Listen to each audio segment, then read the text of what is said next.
E aí galera, beleza? Como é que vocês estão? Meus amigos, hoje não teve jeito, é dia de dossiê, porque só assim pra gente conseguir comentar sobre o pacote de maldade do Lula, o dólar e algumas coisas que estão acontecendo. Bom, indo bem direto ao ponto, eu dividi o vídeo em 4 partes. Se é dossiê, a gente tem que se aprofundar nas coisas e quem sabe trazer uma componente histórica. Ali, né? Aquela foto do relógio. Mas a gente vai começar comentando sobre a questão do dólar. Só que eu quero falar uma coisa antes, que envolve aí o debate público, né? E como ele se molda, e como alguns assuntos saem do radar e outros entram no radar.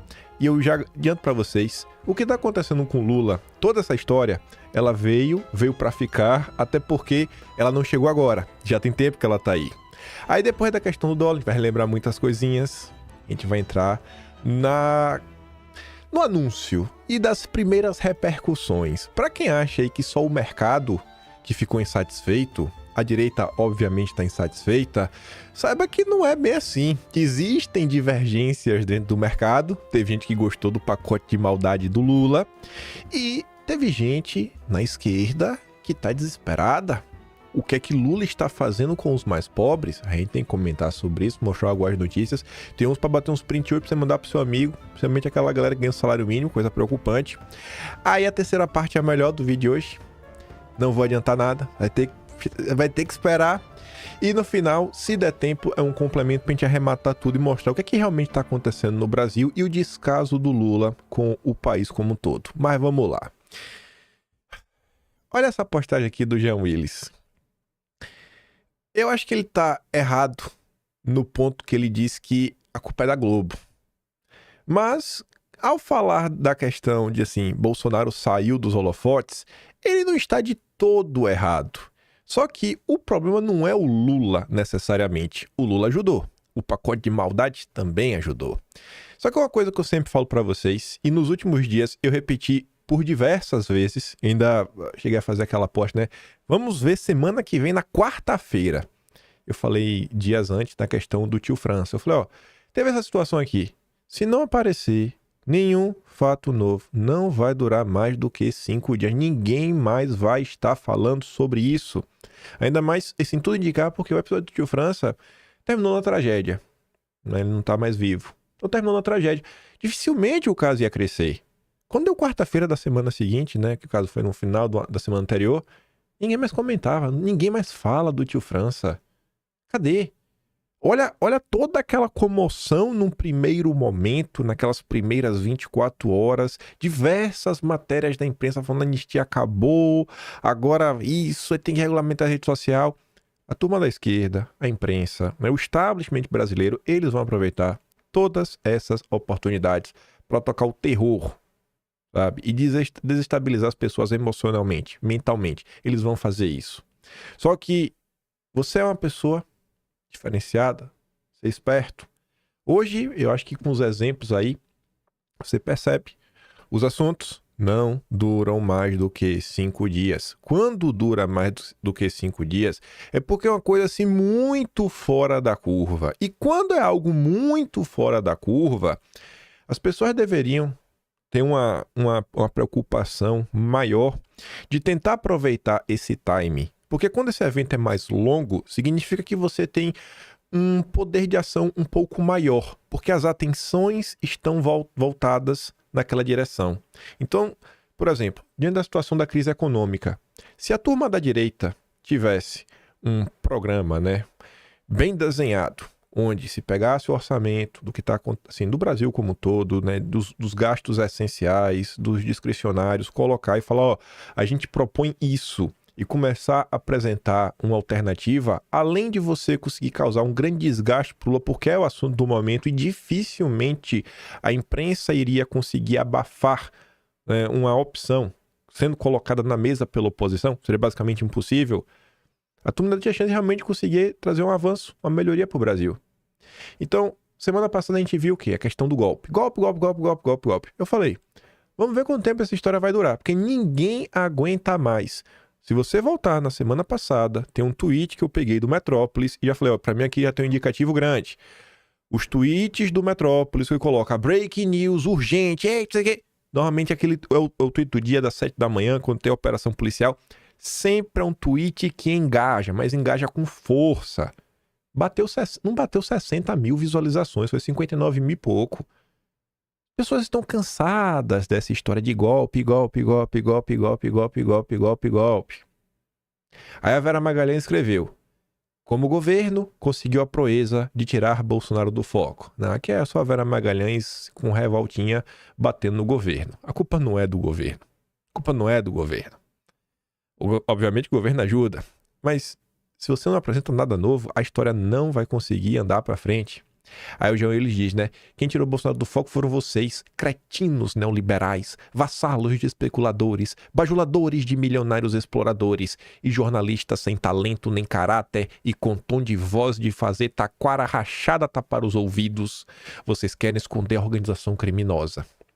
Aí para trazer em termos de números, para vocês entenderem, e você não se desesperar com as coisas, com o país, com o Brasil, e começar a olhar as coisas, né, numa linha temporal um pouco maior, nada vai avançar na velocidade da luz, nem por bem nem por mal. Filipinho, da Quest. Aquela frase ali embaixo diz muito. Inquérito do golpe teve 250 mil menções nas redes. Será que é muito? Será que isso é muito? E será que... como foram essas menções também, né? Escuta isso aqui. Eu vou além. Acho que a base do governo continua sendo analógica do ponto de vista da disputa política, enquanto a base da oposição continua sendo digital. E essa disputa digital analógica, ela tem consequências, dado que as pessoas são influenciadas pela opinião de outras, de suas bolhas, né, das suas referências, das suas influências no campo digital. Acho que essa é uma conclusão. A outra, Valdo, é que há duas dinâmicas de disputa, né, para usar a palavra proibida, a narrativa, né, que é uma dinâmica de guerra contínua, de quem está na luta o tempo inteiro, sem parar, né, de quem tem essa dinâmica de manter um assunto vivo e engajando para gerar resultados de opinião pública, ou pelo menos para tentar fazê-lo, e o outro lado que faz o inverso, que se mobiliza em alguns momentos, mas rapidamente sai dessa guerrilha, né? São dinâmicas bastante diferentes. Só engaja quando você fala de um assunto de assim, de também, de assim, de também, de assim, de também, de assim, de também. Tem uma frase que eu já usei diversas vezes que eu falo o seguinte: não política não é boxe. Não é aquele soco do nocaute que vai resolver. São aqueles diversos soquinhos no estômago que o cara vai perdendo ar e vai cansando. É assim que a coisa vai. Mas foca ali no número. 250 mil menções nas redes. Isso é pouco ou é muito? Vamos comparar com alguns outros episódios? Só botei uma pesquisa no Google rápida, só para você ver destaque. Menção a Bolsonaro batem recorde. 24 de agosto de 2020. Segundo o mapeamento da Bytes Consultoria, o perfil de Bolsonaro no Twitter foi marcado 924 mil vezes no domingo. A gente está falando de um número basicamente 4 vezes maior. G20 no Rio.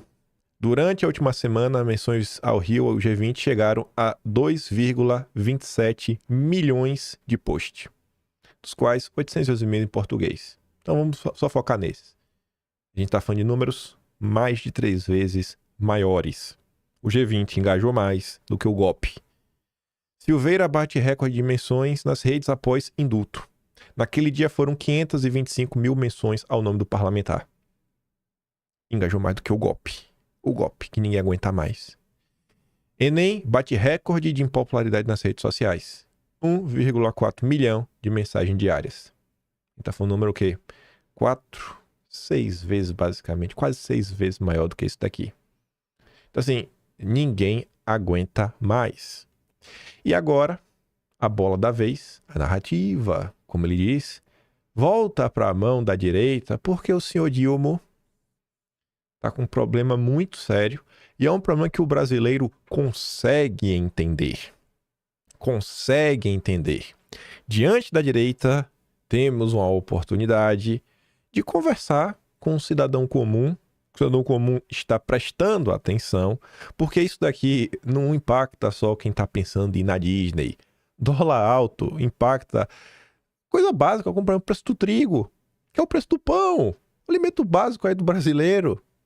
Dólar ultrapassa a casa dos R$6 com desconfiança sobre pacote de corte de gastos. Dólar turismo já é vendido a R$ 6,50 em casas de câmbio. Vejam só. A turma, né? O Brasil ainda foi notícia internacional. Uma análise, né? Que fez uma análise de gráfico. O real brasileiro caiu para uma baixa histórica em relação ao dólar americano. Nunca antes na história desse país. Só Lula conseguiu entregar isso. Miriam Leitão deve ter mandado essa mensagem pro Rui Costa, né? Porque não é possível um cara em sã consciência falar uma porcaria dessa. Rui Costa culpa feriado nos Estados Unidos pela alta do dólar. Isso aqui essa daqui, você bater aquele print maroto pra mostrar. Sabe, você pega essa daqui, ó. Você bate um print, bate uma foto. Pode me tirar da tela. Aí você mostra pro seu amigo. Fala aqui, ó, cara, tu que não acompanha política aí, mas tá preocupado com a economia. Olha isso aqui. Aí tu mostra essa daqui, ó. E tu pergunta pra ele, tu acha que esse governo vai resolver o problema? Eu sei que tu não gosta do Bozo, mas tu acha que o PT vai resolver o problema? Tu acha que ficar político vai resolver alguma coisa? Porque tá piorando, hein? Tem algumas coisas também que a gente não pode deixar pra lá, né? A gente tem que relembrar. Rambo com unha encravada, inaugurando duplicação de rodovia, comemorando o dólar 5,20. Agora, né? O dólar por volta de R$6 é um retrato de um país sem rumo e governado por populistas que não têm coragem de cortar seus gastos. A farsa do plano de Haddad não enganou ninguém. É a velha incompetência de sempre. Agora pergunta, tá com saudade, Catacoquinho? Tenha coragem, meus amigos. Os tempos são terríveis, mas quem não se submete a quadrilheiro nenhum vai poder continuar de cabeça erguida nos próximos 4 anos. Por isso eu voto nulo. Uma oportunidade para você lembrar as pessoas, né? Quem é o MBL, quem é o Kataguiri, por que estamos no caos. Não é só por conta do PT. O PT teve apoio amplo de diversos setores, dentre eles o MBL. Aí outro. O Danilo Gentili. Tava ontem postando ali a nota do PT, dólar ultrapassar R$5 e bolsonarista e pessoas cobram medidas do governo Bolsonaro. Aí depois ele coloca a notícia recente, né? Dólar fecha 5,91. Aí da RT no Haddad falando, Haddad, você está acabando com tudo? E o Faz o Hélio, mais uma vez, né, relembra. 21 de setembro de 22. Eu vejo Bolsonaro e filhos mentindo e fico morrendo de vontade de ver o Lula ganhar só pra rir desses porcarias. Aí vejo o Lula mentindo e jornalistas tudo lambendo esse porcaria como se ele fosse um santo e fico querendo o Bolsonaro ganhar pra rir deles também, mais alguém assim. Quando uma pessoa bem de vida, ganha muito dinheiro do SBT com seu programa, muito dinheiro, né? É um cara milionário, vida mansa. Aí ele tanto faz. Então acha que o Brasil é o seu playground. Ele não pensa no país, ele não pensa nas pessoas, ele pensa no cara, se eu vou me sentir bem, se eu vou me sentir mal, se eu vou lavar minha alma. É um pateta o Danilo Gentili. Bolsonaro aproveitou, né, a situação para relembrar as coisinhas que aconteceram. Simone Tebet em 2022, o dólar passa de R$5 hoje, por quê? Porque nós temos uma instabilidade política e jurídica, é um governo que não garante segurança jurídica para os investidores. E agora que bateu 6, hein, Simone? Dólar bate 6 pela primeira vez. E aí? Cadê a segurança jurídica, Simone Tebet? Do governo que você faz parte. Petista, né? Obviedades precisam ser ditas. O dólar subiu porque o mercado odeia pobre. Dólar bate 5,63, compre dólar agora. E quando o Bolsonaro ganha em 22, venda por R$12. Ô moça, passando só pra lembrar, né? Aproveite que a hipocrisia não é crime ainda. Não dá pra levar lulista a sério. E esse aqui? Esse daqui foi uma postagem sensacional, o pessoal recuperou ontem. Porque esse aqui não é qualquer pessoa. Esse daqui é um economista e mestre em economia política pela PUC de São Paulo. Economista-chefe do ano pela OEB. Deve ser Ordem dos Economistas Brasileiros de 2015.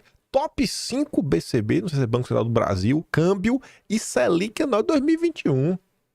Em 20 de dezembro do ano passado, né, esse senhor aqui, esse grande analista, Projeção dólar 2024, 4,30.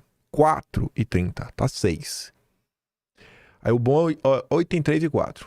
Com cenário de crescimento econômico mais forte o ano que vem, a perspectiva de aumento de arrecadação deve surpreender analistas no fronte fiscal, o que ainda não foi ponderado pelos analistas em sua grande maioria. O recente upgrade da nota de crédito pelo S&P indica a percepção mais benigna com o Brasil e não me surpreenderia em melhoras adicionais da nota o ano que vem. A projeção do dólar 4,30 pode soar exagerado para alguns, mas acho até conservadora essa projeção. Conservadora demais. Ainda termina assim, atenciosamente. Um arrogante, né? Mestre! Ave Maria, top das galáxias, top 5, top câmbio. Especialista em câmbio! Ave Maria! Ai, depois essa turma não sabe porque não é levada a sério. Mas enfim, falamos rapidamente do dólar, pra gente começar a olhar algumas coisinhas mais curiosas que estão acontecendo e que eu acho que a turma deveria prestar um pouco mais de atenção. Folha de São Paulo dedicou seu editorial ontem a comentar sobre o pacote, né, do Lula. Não teve como. Lula funda pacote orçamentário com corte pífio. Uma porcaria.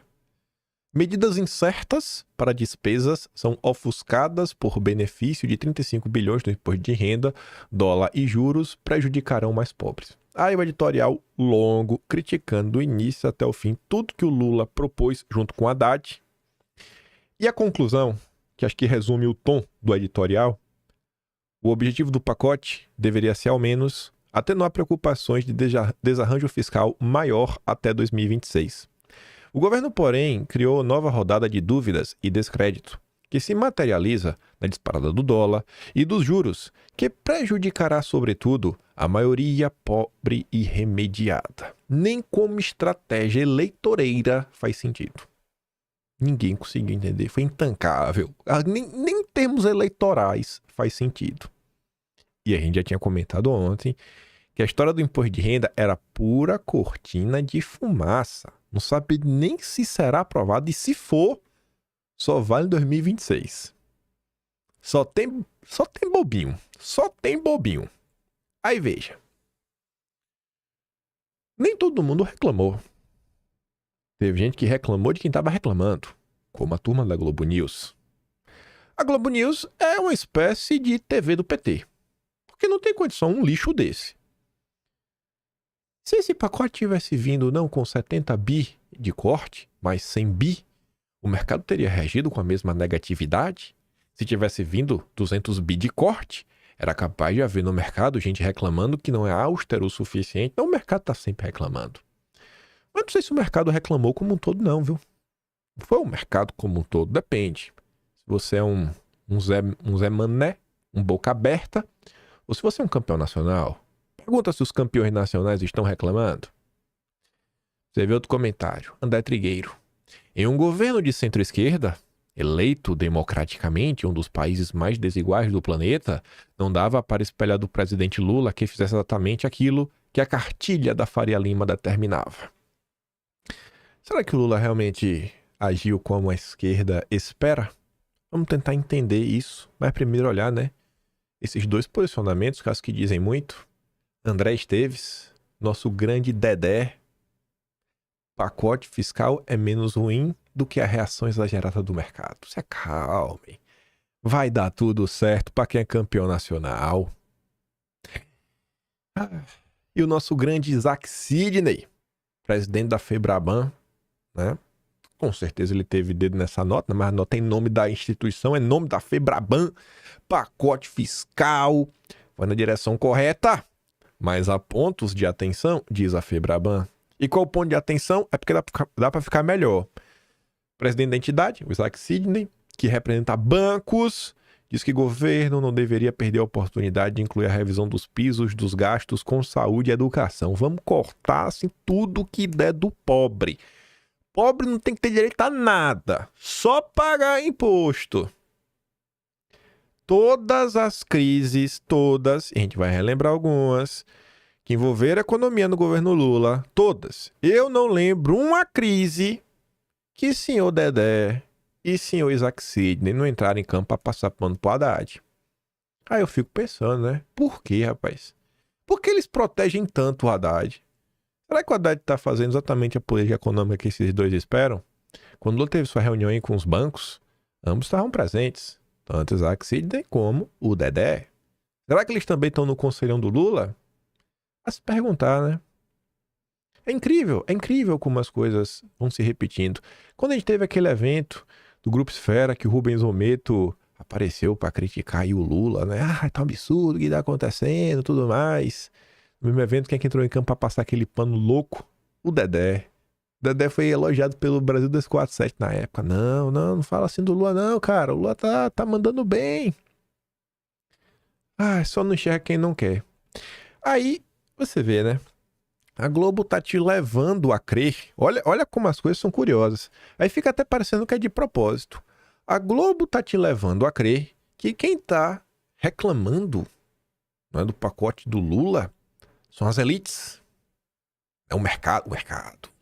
Só tem milionário. Porque eles estão reclamando porque Lula pensa nos mais pobres. Será mesmo?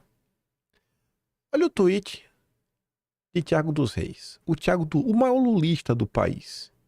Thiagão, que estava nas matérias, acho que foi maio, abril. Se lembra do gabinete da ousadia? Se lembra daquela revelação de como funcionava, né? O gabinete do amor, porque não é gabinete do ódio. Esse pode existir, esse não é criminalizado. Thiagão é quem lidera. Quem lidera o gabinete da ousadia.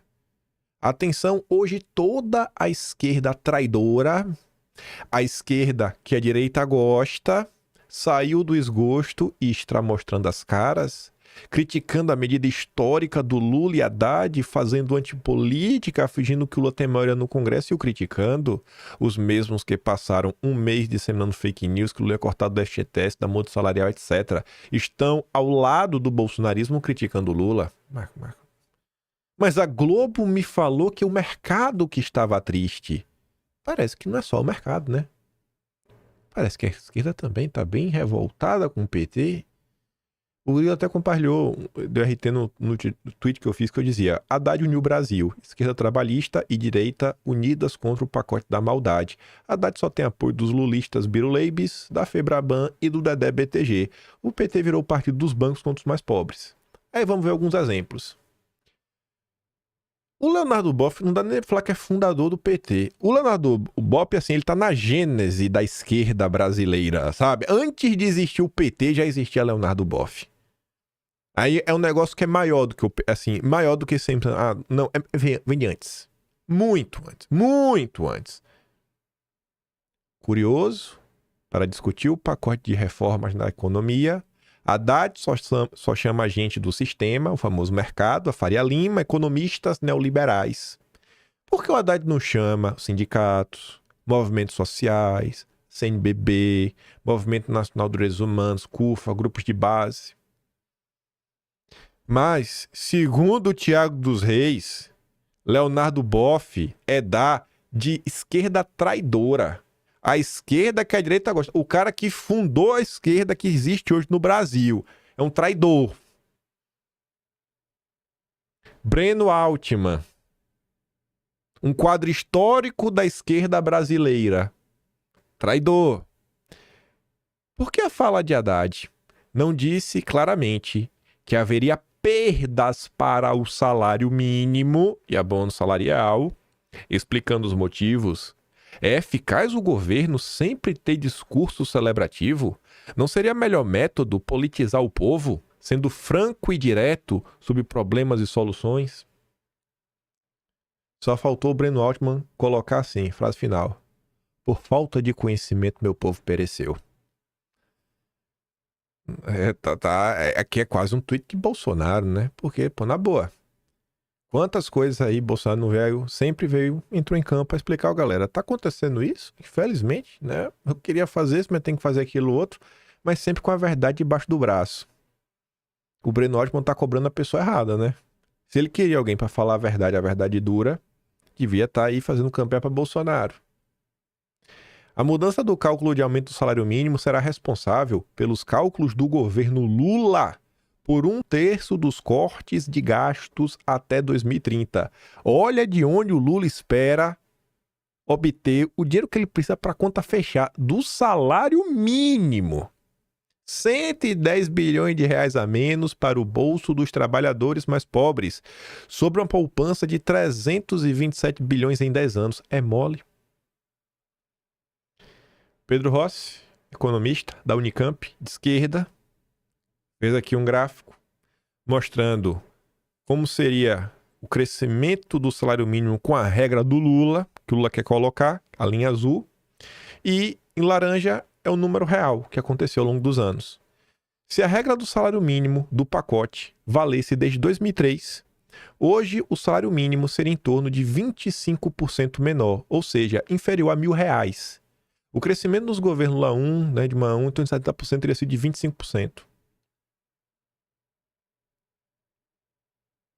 Tá entendendo, né? Se for seguir a regra, coitado do pobre.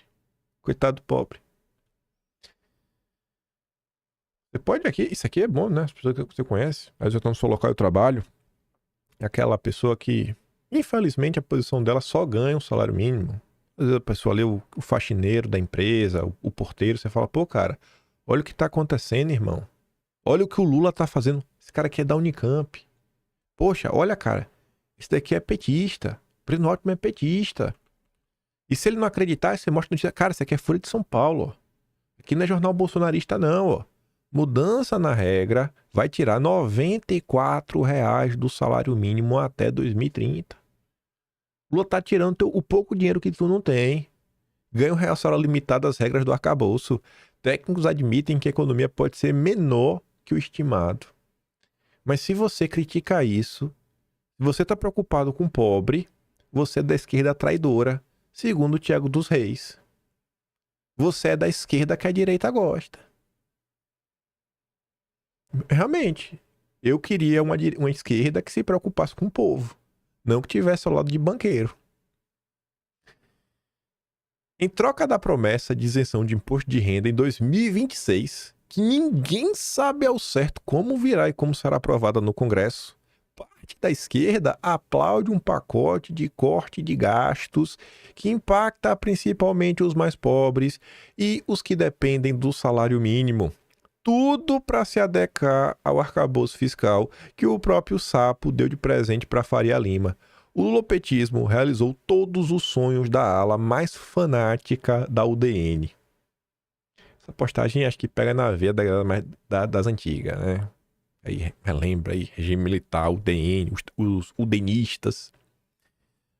Aí o Castanhão complementa. Petista é aquele sujeito que defende eternamente o governo, que faz o contrário do que promete em campanha, colocando a culpa sempre no Congresso. Nildo Orix é fundador do PT. Mas antes, pronunciamento de Haddad focou sucesso e competência. Analisa inteligência artificial. Ministro citou responsabilidade fiscal só uma vez e usou técnicas de marketing político. Essa foi a análise da inteligência artificial. E a esquerda achou o que do discurso do Haddad? Lendo os comentários de petistas de qualquer espécie, a conclusão é fácil. O petista normal gosta da mentira, da ideologia, do embuste. A longa entrevista de Haddad é repleta de subterfúgios, enganos, mentiras. O petista padrão adora. E nosso amigo Ruizão? Ruizão, lembre de mandar meu abraço hoje, viu? Lá com o Atush, mande meu abraço. Abaixo o plano Haddad. Nenhum corte dos direitos do povo. Não precisa dizer mais nada. Nota oficial. Tamo junto, Ruizão. A favor dos mais pobres. Não dá pra gente ficar sendo dominado aí, né? Por uma política econômica neoliberal sem serviço dos bancos. Vai ficar nervosa, viu? Mas gente, não dá. A gente fala certo na piada, mas é o que tá acontecendo. E aí você tem que relembrar algumas coisas. Por que o Brasil tá na situação que tá? Não é porque simplesmente a coisa foi derrapando aqui, derrapando um pouquinho acolá, de conta-gotas. Final de 2022, logo após a eleição, já começaram a discussão do quê? Da PEC do rombo. Você lembra dela? Lembra da PEC do rombo? Que a Globo, aquele lixo, chamou de PEC da Bolsa Família? Alguns veículos de imprensa foram um pouco mais justos, chamaram, não, PEC da transição. Na época, se quantificou, até a Globo, em determinado momento, falou, não, realmente, 70 bilhões, fecha a conta. Os caras aumentou, não, bota aí, foram quase 200 no final do dia. Não existe nenhum tipo de compromisso. Ninguém nega que o Brasil é um país pobre, que é um país miserável. Agora, gasta mal, gasta de forma adoidada e ninguém está vendo nenhum tipo de resultado com o que está fazendo, a não ser um aumento desenfreado da dívida pública, né? Que faz que todo mundo perca a esperança e para o governo conseguir obter crédito aí, né? Vendendo seus títulos, tem que oferecer cada vez mais, né? Juros mais altos. A Selic aí caminhando para 15%. Falando nela, né? O pacote foi decepcionante e anúncio desastroso. Lacerda, que é do banco BR Partners, esse aí não é campeão nacional, né? É boca aberta. Considera que haverá uma explosão da inflação. Não descarto atingirmos 8 a 10% já em 2025. O painel SA ouviu outros 4 banqueiros, mas eles só quiseram falar sobre a condição de anonimato. Para todos, sem exceção, a Selic deve subir acima de 14,25% até 2025 para não chegar a 15%. Tradução. Sabe aquele carro que você queria comprar financiado? Ele vai estar mais caro. Sabe aquela casa que tu queria comprar financiada? Está mais caro. Toda oferta de crédito vai ficar mais cara. Mas já tá um absurdo. Vai ficar pior. Vai ficar pior. E aí, né, para não ajudar, porque realmente o Lula conseguiu meio que desagradar todo mundo, com exceção da Globo, André Esteves e da Febraban. Em entrevista à CNN, Meirelles disse que anúncio de cortes aliado à revisão do imposto de renda foi um erro. Maldita hora que a Haddad quis, né, falar que ia taxar os mais ricos. Não conhece a força do lobby de quem tem dinheiro. Segundo ele, o impacto das revisões fica aquém das expectativas em torno do controle da relação entre dívida pública e o PIB. Além das revisões aquém das expectativas, houve um problema que caiu feito uma bomba no mercado. A isenção do imposto de renda para pessoas que ganham até 5 mil, né? No momento em que já se adiava muito o anúncio dos cortes, faz-se um anúncio menor que o necessário para estabilizar a dívida pública em relação ao PIB, diz Henrique Meirelles. Estou adiantando porque preciso de tempo para falar o que vem a seguir.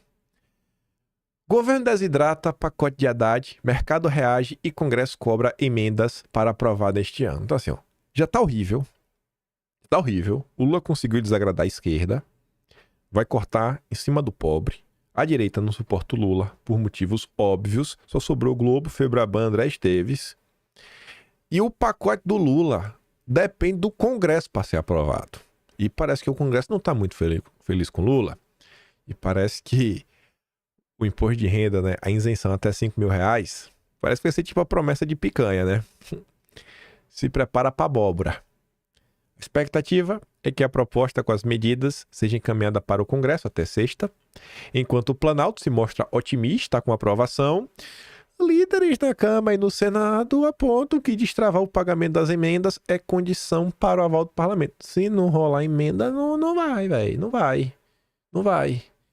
Né? Flávio Dino suspendeu daquele jeito, né? Que ficou meio assim.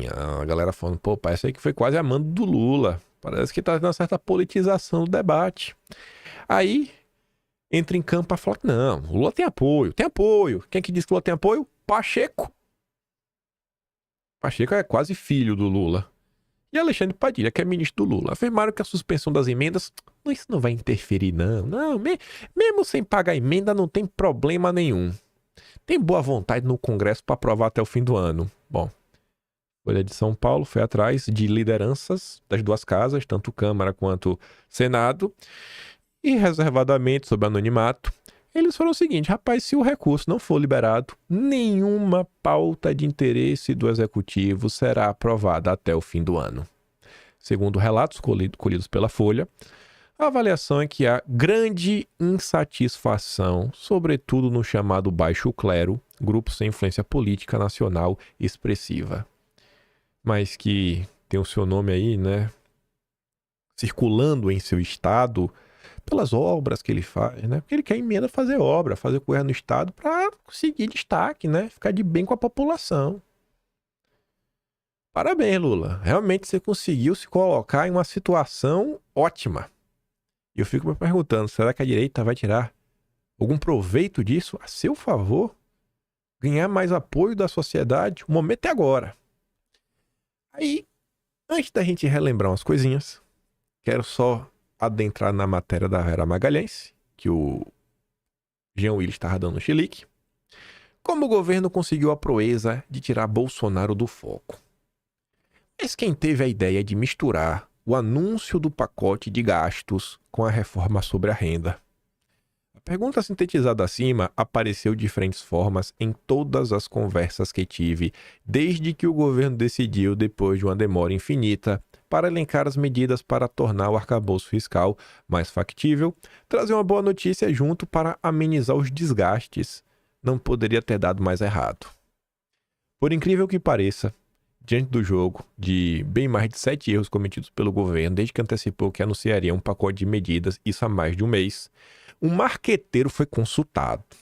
Lula trouxe o Sidônio, que foi que fez sua campanha em 2022, para montar uma estratégia para evitar que o anúncio de corte de gastos chegasse à base social petista como uma investida do governo sobre os mais pobres. Não adiantou. Não adiantou. Porque tá todo mundo vendo, né? Não adianta. No final do dia, pode fazer a campanha aí, pode fazer o golpe de marketing, mas o povo também não é tão burro assim, né? Enfim, o que sempre incomodou Lula e levou à hesitação que atrasou o pacote. O marqueteiro chegou a se reunir com o Lula, então você vê, né? O Lula tem participação em todo esse processo, não adianta querer blindar o Lula, porque Lula é Haddad é Lula. E vários ministros no Palácio da Alvorada, antes da chamada semana da jornada 6x1, para discutir a melhor forma de comunicar o ajuste fiscal. Foi ali que surgiram algumas ideias, como a de anunciar conjuntamente a reforma sobre a renda e que tudo fosse feito num pronunciamento do Haddad. Até cards com slogan positivo foram bolados para a ocasião para serem postados nas redes sociais. Além de misturar alhos, ajuste fiscal, com bugalhos, reforma complexa sobre a renda, que não traz só boas notícias e é difícil compreensão, a estratégia ainda não levou em conta a divisão interna no governo, que fez com que o ministro Luiz Marinho do Trabalho queimasse a largada e antecipasse o anúncio em várias horas, deixando o Haddad vendido e dando início à disparada do dólar. Coitadinho dele, né?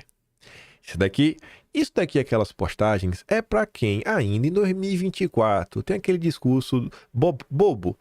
Estão dividindo a direita. Você já viu a esquerda brigar em público? Já.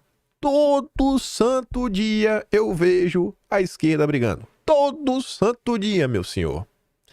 Foi só o ápice de uma decisão atabalhoada, marcada por vários desentendimentos entre ministros, desde aqueles que não queriam que suas áreas fossem atingidas pelos cortes, até os que buscavam protagonismo no anúncio.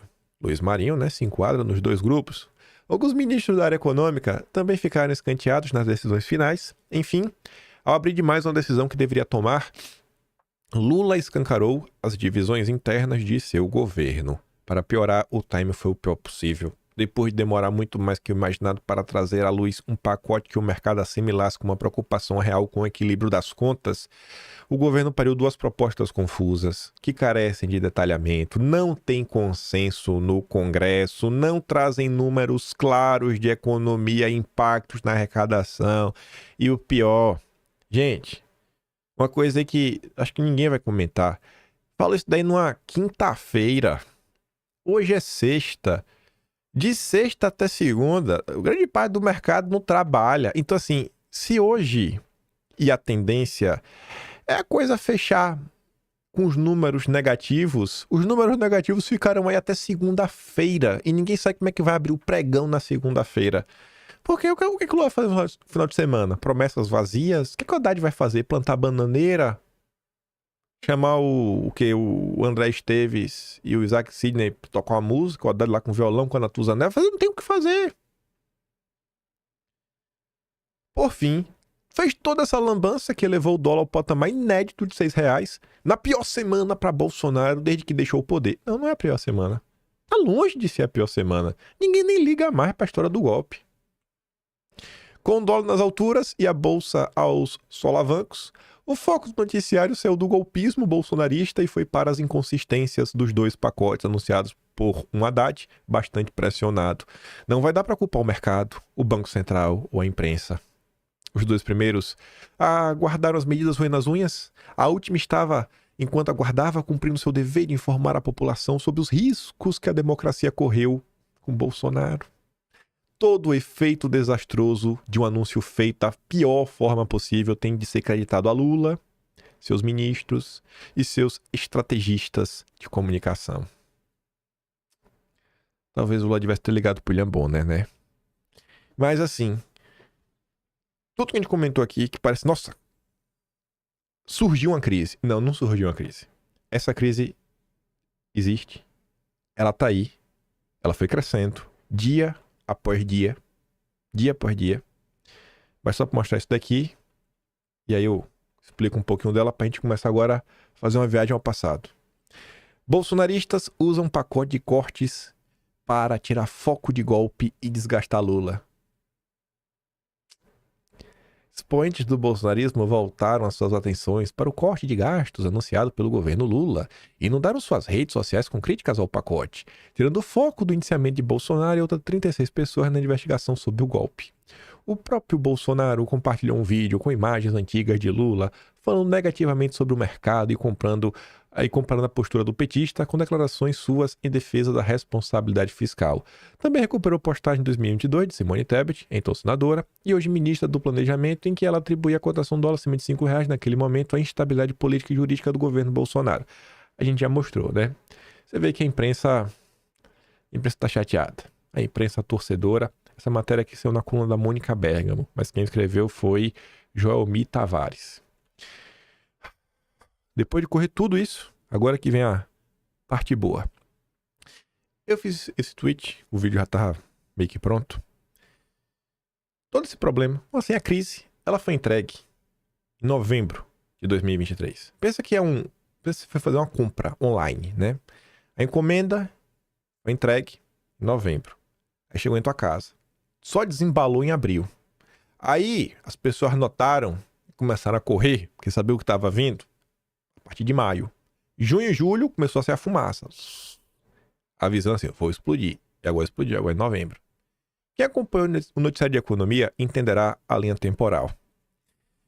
Olha agora o que a gente estava comentando no início do vídeo sobre os assuntos, às vezes, não ganharem destaque na imprensa. E a necessidade da gente estar sempre acompanhando assim, as coisas com um fluxo temporal maior. Se a gente quiser entender o que se passa no Brasil. Aqui são os capítulos que a gente vai olhar. E a gente vai olhar na ordem reversa, de baixo para cima.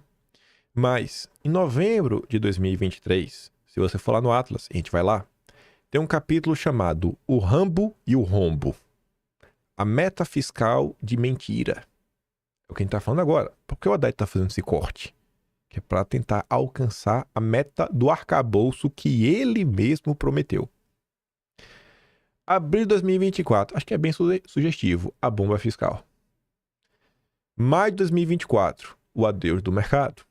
Junho de 2024. Lula. O Viagra do dólar. Julho de 2024. Dólar. O porta-voz do mercado.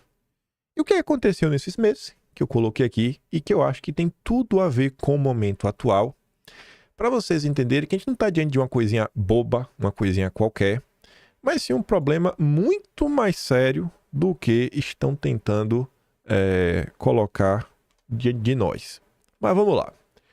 Começando do fim para o começo. Julho, 4 meses atrás. Dólar fecha em 5,65, maior patamar em 2 anos. Bateu 6. Fala sequência de Lula contra a autonomia do Banco Central, pressiona o câmbio e quem mais perde é o próprio governo. Fala de Lula e pressão internacional fazem dólar ter mais um dia de alta, 5,65. Aí naquela época, a turma já lembrou da Simone Tebet. Lembraram também do Lindeberg. Ele falou em 23. Lembraram do Lindenberg em 2020? Era só tirar Dilma. Dólar R$5. E agora? Dólar 6. Randolfo Rodrigues. Relembraram agora? Também relembraram em julho. Os tweets lá do PT, da chegada, esse tweet aqui circulou bastante ontem, também relembraram em julho desse ano. Membros do Copom com trânsito no Palácio do Planalto deveriam avisar o governo que, se a escalada do dólar não for controlada, o Banco Central terá de subir a taxa Selic em breve. O que é que está se comentando? O que é que aconteceu, né? A taxa Selic subiu. O ciclo de cortes acabou. E agora entramos de novo no ciclo de alta. Bom, estava certo, né, o Tony Volpon? Membros do Copom com trânsito no Palácio do Planalto deveriam negociar uma trégua nessa guerra de entrevistas que está contribuindo para a escala destrutiva do dólar. Aí, na época, assim como agora, os petistas sempre procuram alguém para colocar a culpa. E aí eles sempre colocam a culpa no Campos Neto, mas eles esquecem e poupam o Gabriel Galípolo, que inclusive será o próximo presidente do Banco Central. Gabriel Galípolo, ele ocupava a diretoria de política monetária do Banco Central, que é uma diretoria que pode interferir nessa questão, né, da moeda, inclusive ajudar aí a conter a escalada do dólar. E a coisa continuou subindo, dólar 5,66. Perfis ligados ao petismo fecharam a conta, isso em julho. Olha a comparação que esta senhora da CNN fez em relação à alta do dólar. Em meados de maio, né, teve o Fica em Casa, que gerou crise mundial. E aqui ela está comentando, né, que não está ruim, mas que o governo Bolsonaro era pior. O mesmo padrão de hoje, da imprensa passando pano para Lula, né, nada muda. Governistas pedem que Lula fale menos sobre economia e Campos Neto para conter dólar. Sempre após um pronunciamento do governo, a crise toma conta. Por quê? Porque o governo não sabe o que fazer, está perdido. Lula é alertado por Haddad e economistas de que dólar nas nuvens fará a inflação subir. É exatamente o que já está acontecendo. Cadê a lista dos cortes de gastos? Olha a cobrança. Julho. Tem tempo que a turma está cobrando. Só que a cobrança não começou em julho. Aliados de Lula defendem antecipar a indicação do Banco Central para frear a disparada do dólar. Não ia disparar. Não era isso que ia resolver. Cara, enquanto não controlar o aumento da dívida, tá difícil, irmão. Tá difícil. Mas um dia que o ataque especulativo ao real, o Banco Central segue de braços cruzados. A Gleice tentando colocar a culpa em alguém. O Estadão faz editorial na época falando que o silêncio é ouro, porque Lula só fala besteira quando abre a boca. Enquanto Haddad, que é quando tem falas de Lula, líderes apoiam declarações. Dólar da trégua, dá uma relaxada, dólar cai quase 2% após Lula mudar de tom. Que foi? Lula saiu em campo para defender, né? Assim, falar que realmente tem que ter um corte. Aí o Haddad veio na época e falou o seguinte: corte de 25,9 bi vem de pente fino em benefícios sociais. Então, a esquerda aqui agora tá assim, meu Deus, o Lula está cortando em cima dos mais pobres. Já aconteceu em julho. O corte é só em cima do pobre. Quem é que entrou em campo para defender o Lula agora? A Febraban. O presidente da Febraban pede trégua, para! Para, pelo amor de Deus! Protejam o Haddad! Tá de brincadeira, pô. Tá de brincadeira. É o mesmo. Assim, gente, as coisas se repetem iguaizinhas. Ai. Se fosse o Guedes e Bolsonaro nessa hora, a dita esquerda estaria nas ruas, ou pelo menos cobrando nas redes sociais. O PT é uma fraude na esquerda. No poder, ele faz o que a direita faria e ainda consegue o aplauso de quem deveria criticar, né? A Haddad autorizando o corte. Já cortou ali. Nosso companheiro de Cacho, ó, do Banco Central, Campos Neto mantém alta de juros, garantindo bilhões para os super ricos. Na Fazenda, Haddad corta bilhões para os mais pobres. A questão do salário mínimo, todo mundo falando agora, meu Deus, o corte do salário mínimo, não pode, a nova regra vai ser o terror. Ninguém perde nada se desvincular o BPC do salário mínimo, confia. Se eu sempre tivesse desvinculado, né, o BPC. Dólar profunda queda e fecha 148 com o mercado à espera de cortes, né? O Haddad foi o primeiro corte, sempre em cima do mais pobre. Então, quanto mais tira do pobre, mais a coisa melhora. Por quê? Porque o Lula não quer realmente fazer uma coisa estruturante. Dólar não deveria ser, mas é um indicador de fácil entendimento. Virou um canal de recados para o governo que hoje anunciou cortes. Lula sabe que câmbio é a porta de entrada para a inflação e que inflação é queda da popularidade. Toda a braveza se esvai após esse recado. E aí o dólar terminou mais ou menos assim. Mas a turma estava esperando um corte de gastos que veio de uma forma muito ruim. Quando você vem no mês anterior, junho, para você ver que o que está acontecendo agora não é uma coisa pontual, não é uma crise aí. Não, isso aí só piora. Só piora. Em junho, alta no dólar reflete juros americanos, avanço da direita na Europa e incertezas brasileiras. A culpa é sempre dos outros, nunca é culpa do Lula. Se em julho se falava do dólar 5,60, meu Deus, junho era 5,40.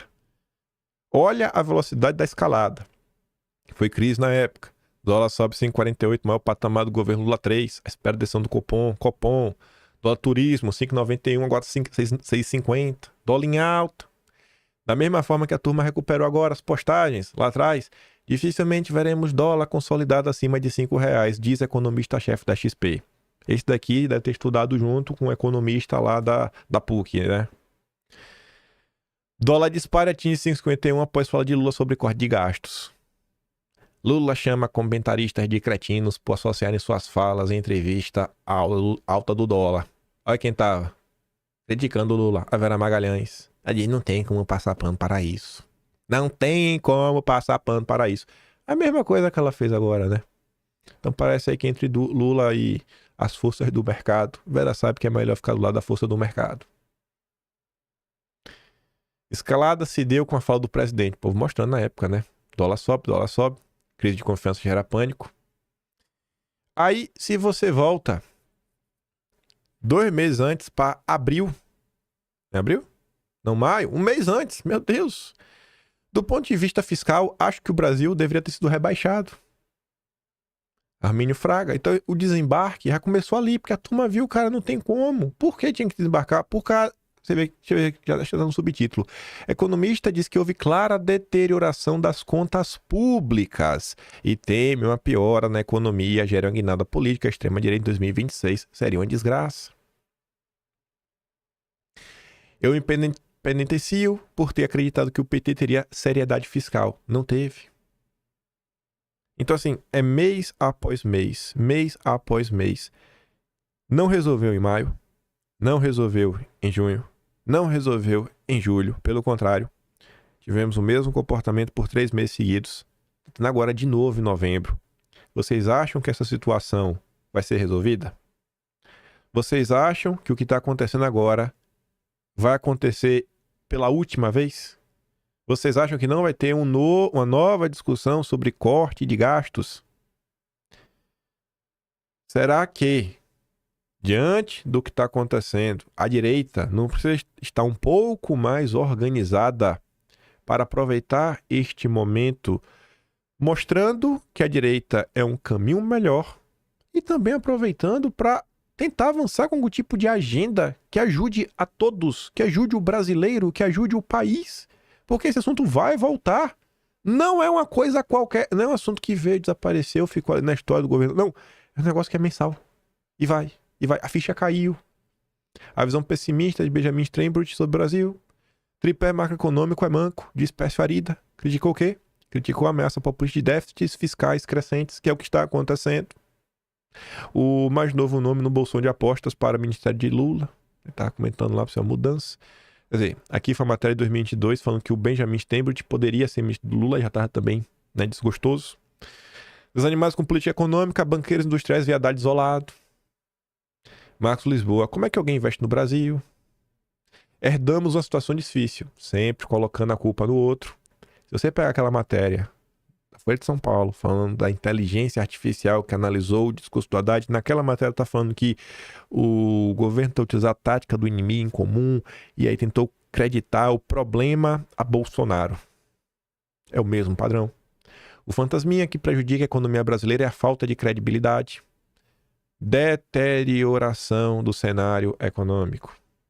Economista sabe tudo quando é oposição, quando chega no governo não sabe nada. Pois é, né, Lula? Tu realmente não tem nenhuma ideia de nada. Aí você volta 1 mês antes, para abril. A bomba fiscal. Aqui, foi assim, ó. Mais importante do que julho, junho e maio foi abril. E mais importante do que isso foi novembro do ano passado. Exatamente um ano atrás. Mas calma. Haddad diz ver cenário desafiador do lado fiscal por tudo que aconteceu em 2022.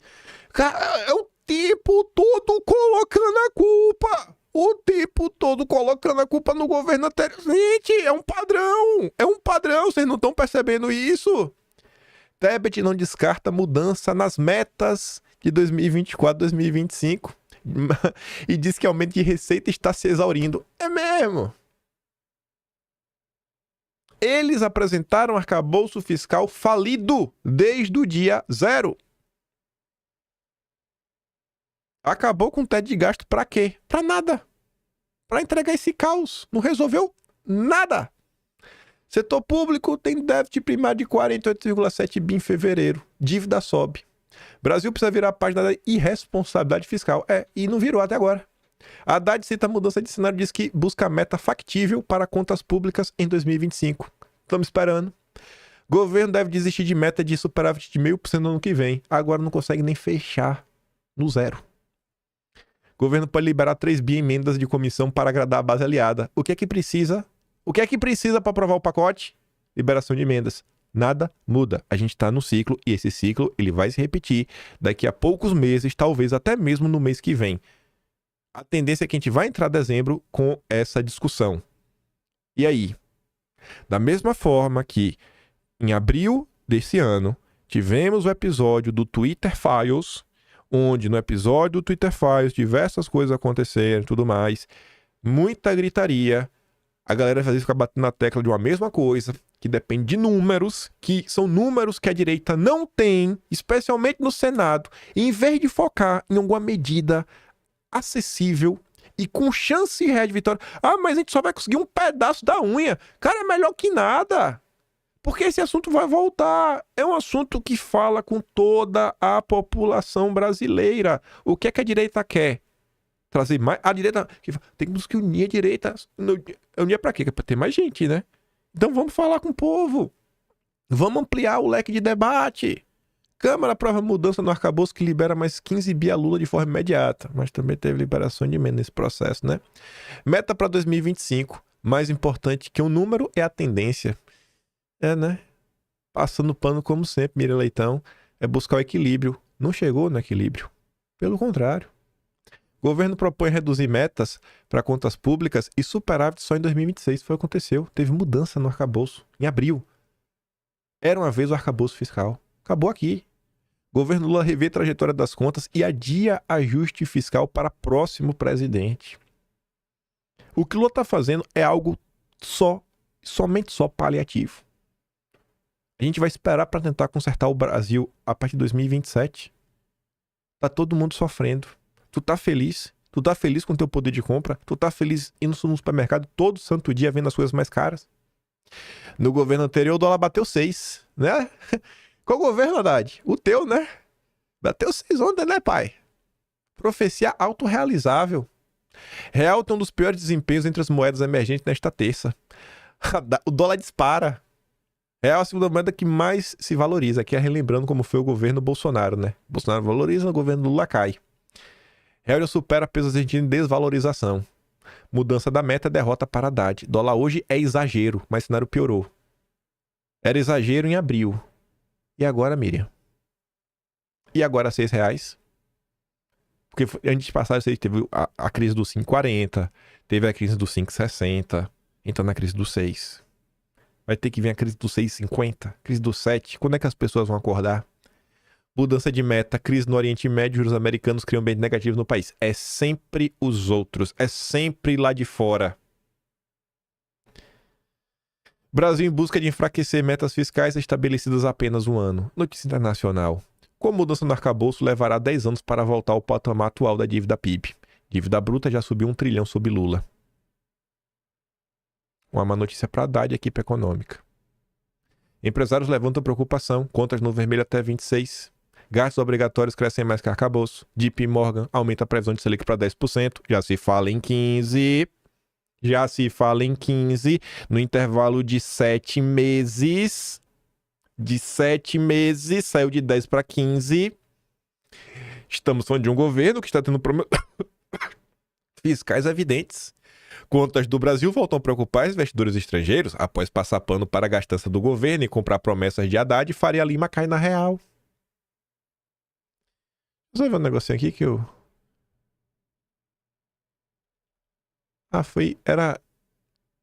tá, não é agora. Não, é agora. E aí, o problema mesmo... Cadê esse, ó? Aqui, ó. É aqui que começa a brincadeira.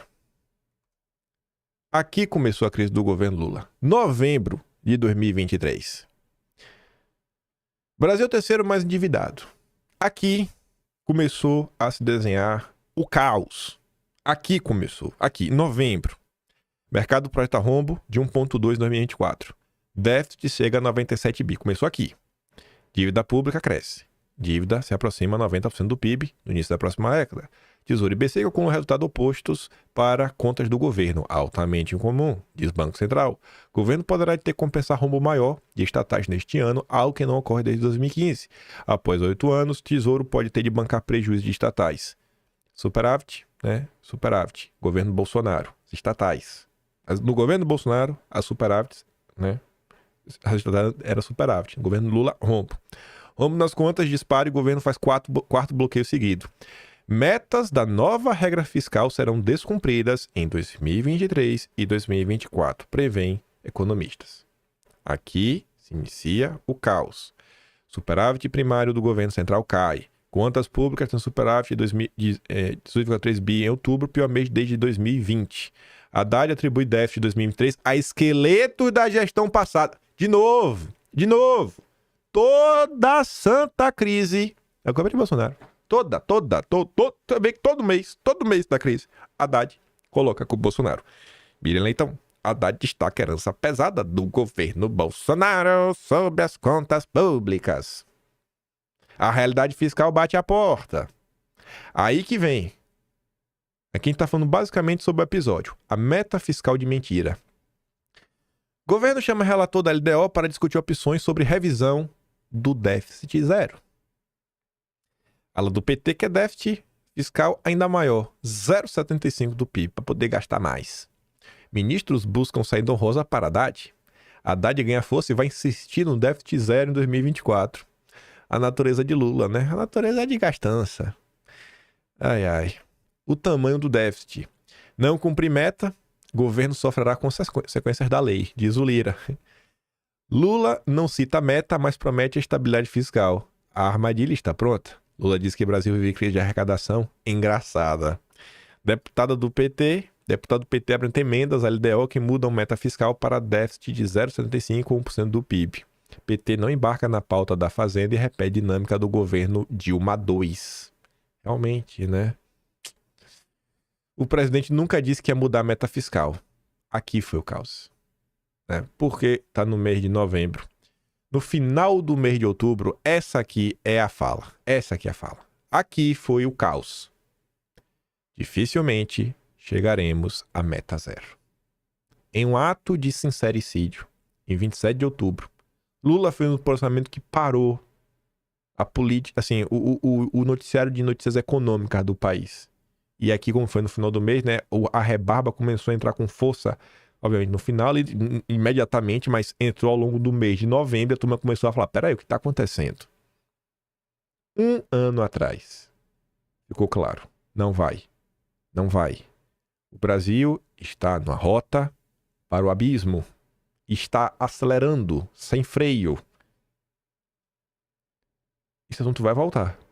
Eu não sei se... Eu acho que mês que vem ele vai estar de novo. Em qual momento eu não sei. Meio de dezembro, final de ano. Em janeiro, a tendência é que o assunto volte de novo. Fevereiro também. É uma coisa que vem se mostrando perene na política, né? Semana sim, 3 semanas não. Semana sim, 4 semanas não. Mas tá de volta. E a direita saiba tirar proveito disso daqui para trabalhar em prol do povo. E conseguir mostrar, né, o que o Lula tá fazendo. Reunião com Haddad, Manteiga, Galípoli, Mercadante, convenceu Lula de déficit zero. Convenceu. Deus está vendo. Lula 3 ou Dilma 3? E a gente comenta mais.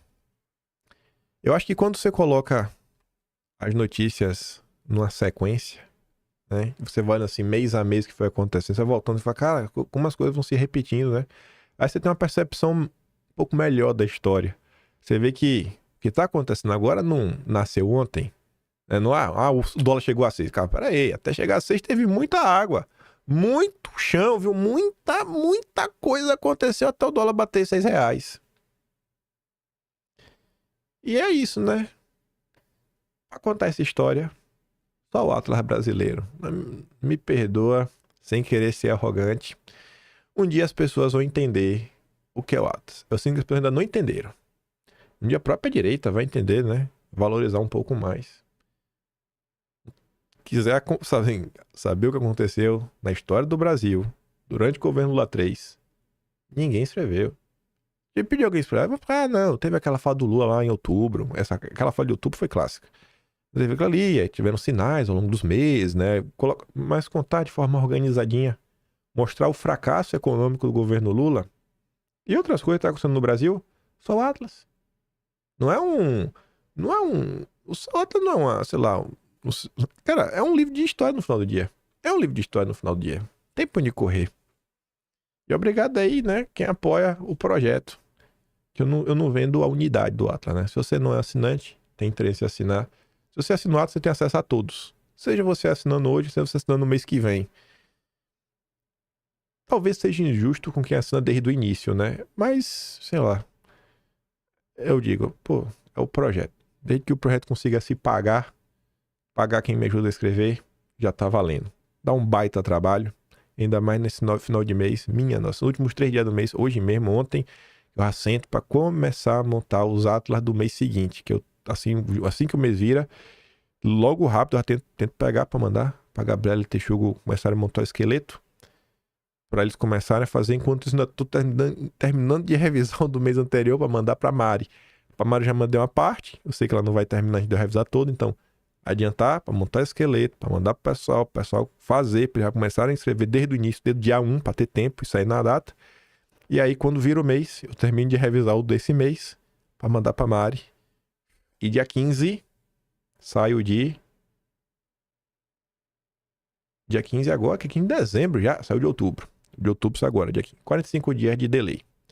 Mas é isso. Olhe para o que está acontecendo com a percepção de tempo um pouco maior. Não se deixe levar pela notícia do dia, pelo fato, momento, pelas emoções. Lavou minha alma. Não, cara, não é para isso. É para você olhar para a coisa, você entender o que está acontecendo. Entenda o que está passando no Brasil. Entenda os movimentos. Entenda os episódios. Mas realmente entenda. Não se contente com pouca coisa. Olha, você não acompanha a política quase todo santo dia? Então tente entender de verdade o que está acontecendo. E você tá vendo aí. Tá vendo aí o problema.